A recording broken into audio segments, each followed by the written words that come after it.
Le sionisme athée, socialiste. Ils ont créé un État socialiste. L'ONU est, nous votons le retour des Juifs en terre d'Israël. On donne la Palestine, la terre d'Israël, aux Juifs. C'est le monde occidental, d'accord. L'ONU, c'est pas les Chinois ni les Africains. C'est les 5 grands, c'est européen, c'est occidental. Ils votent le retour des Juifs en terre d'Israël. C'est complètement abracadabrant, pardon. Je crois qu'il nous fait un truc pareil. On vient en terre d'Israël ici. Celui qui ne mettait pas ses enfants à l'école laïque, il ne recevait pas un ticket de rationnement. C'était très dur, ouais, c'était terrible. Il y a une guerre contre la religion.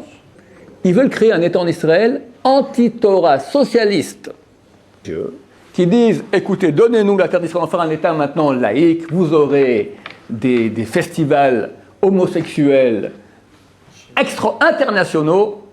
Comme il y a quelques années, ils ont voulu faire la Gay Pride à Jérusalem la veille de Rosh Hashanah. Rosh Hashanah, le jour du jugement de Dieu.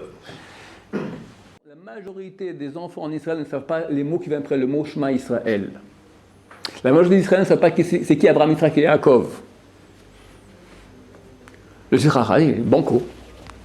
Prenez, création de l'État, etc. Tout le monde est content. C'est le monde de la Torah. Comme il y avait à l'époque le décret des cantonistes, les tsars ont voulu ôter la Torah d'Israël, ils ont fait un décret que tous les enfants de 7 ans à 30 ans seraient à l'armée du tsar. De 7 ans à 30 ans. Qu'est-ce qu'il en reste après? Il a mangé tarif pendant 23 ans, il ne reste plus de jeu, plus rien. Même chose. Alors pas à 27 ans, 3 ans à l'armée, il rentre tout ça, on casse le monde de la Torah. En tout cas, on l'affaiblit énormément. C'est le but. Ils le disent clairement, pour ceux qui savent lire entre les lignes. Qu'il a une haine contre la Torah phénoménale, et il se bat pour déraciner la Torah du peuple d'Israël, avec des décrets qu'on n'aurait jamais cru que dans un pays juif, on ait des décrets pareils, d'accord. C'est digne des décrets en Russie, il est aussi d'ailleurs, d'accord, parce qu'il a dû apprendre là-bas la méthode, je parle de la Russie communiste, staliniste, d'accord, ou des Grecs il y a 2000 ans. Bien qu'il y ait eu des ennemis terribles, ici en Israël, c'est un pays communiste à la base, socialiste, anti-religieux. Ils ont tout fait. Quelqu'un qui mettait ses enfants dans une école religieuse, à l'époque, il ne recevait pas un ticket de rationnement. Aujourd'hui, ça continue encore, la Ligue française.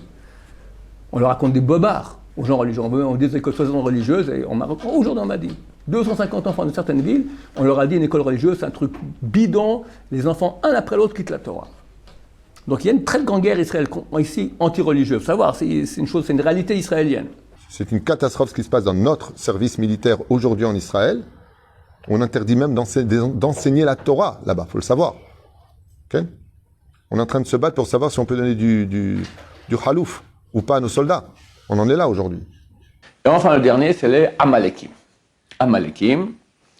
Et le Zohar dit que la Géoula dépend de ces Amalekim-là. D'accord? Ces Amalekim sont à la tête du peuple, la tête politique. C'est eux qui dirigent le peuple. Et c'est écrit qu'à l'époque de Moshe, ils étaient déjà beaucoup, mais ils étaient au bas de l'échelle sociale.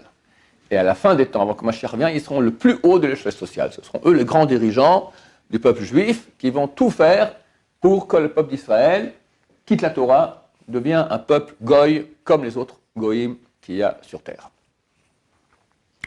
Il est clair que le gouvernement auquel on a eu, hélas, droit depuis quelques mois, Bennett et sa clique, d'accord, font partie de RFRAF. On peut dire que le seul but pour lequel ils sont tous d'accord à fond, c'est aller contre la Torah.